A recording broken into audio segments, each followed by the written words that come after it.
The Honourable Taylor Martin.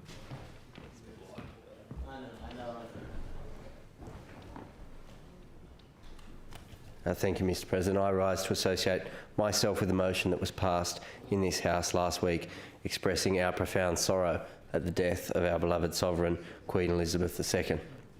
Her Majesty Queen Elizabeth II was a truly remarkable woman. For 70 years, Her Majesty served as the Queen of Australia, and for most of us, she is the only monarch that we have ever known. The overwhelming mood that I have felt when talking with family and friends is that one of life's great constants is now gone. The length of her reign was unprecedented, not just in the short history of modern Australia, but in the long history of Great Britain.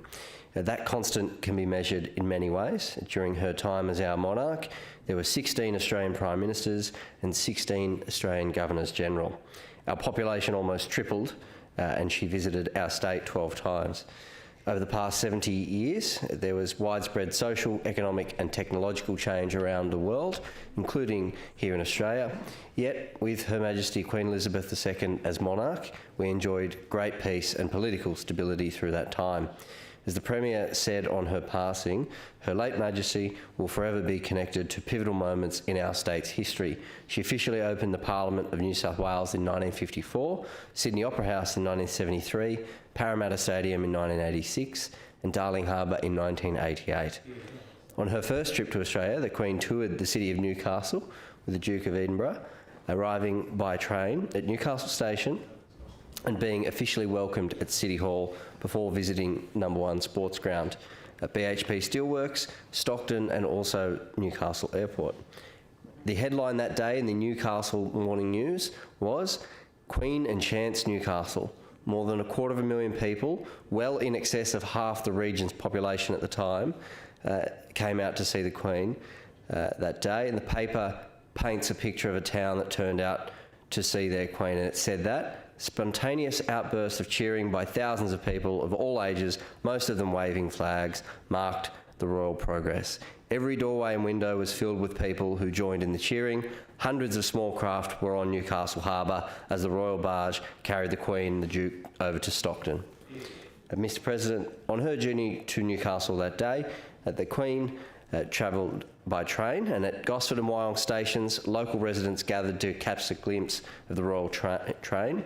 The estimates of the crowd were in the vicinity of around 10,000, which was at that time the vast majority of the population of the Central Coast.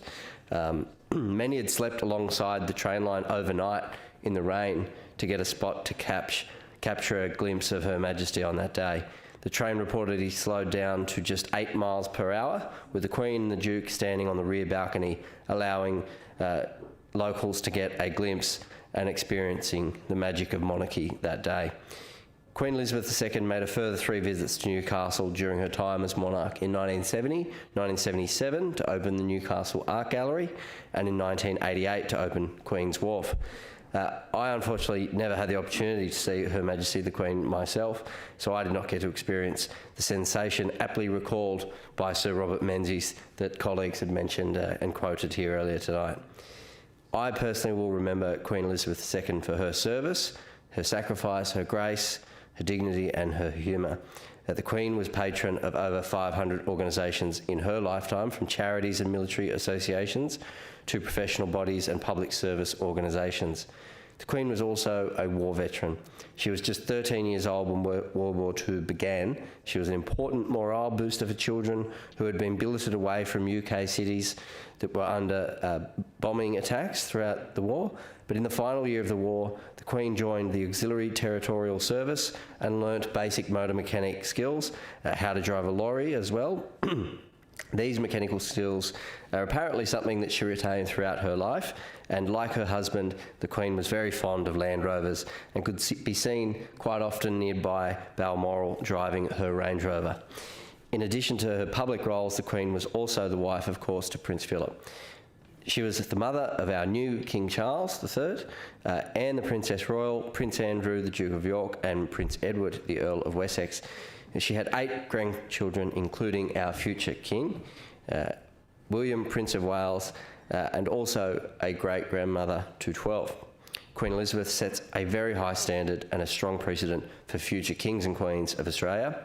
As monarch, she reigned Australia with a distant, almost imperceptible hand, leaving us and the executive government to our own devices. I believe this, along with her service, sacrifice and grace, her dignity and humour, is the reason why Queen Elizabeth II maintains such a strong personal support here in Australia, and why the monarchy has always and continues to be very favourably viewed in this country.